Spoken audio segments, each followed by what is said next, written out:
মা দুমাহৰ পৰা দান বৰঙণি আমাৰ পুনৰবাৰ কৈছোঁ এটকাকৈ দান বৰঙণি এখন বিহু অনুষ্ঠান আয়োজন কৰা হয় হয়নে আৰু শেষৰ অনুষ্ঠান সাংস্কৃতিক অনুষ্ঠান আমাৰ আৰু সকলোৱে নাচো বুলি ৰৈ থাকে কিন্তু আজি যে আপোনালোকে ইমান ধুনীয়াকৈ সঁহাৰি আগবঢ়াইছে বহুত ভাল লাগিছে আপোনালোকৰ বিহুখন পুৰা মনত থাকি যাব সদায় মনত থাকি যাব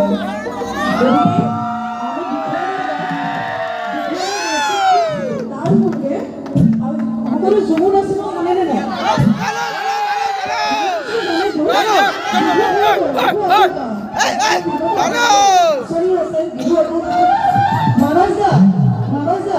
মঞ্চত আহিব লাগে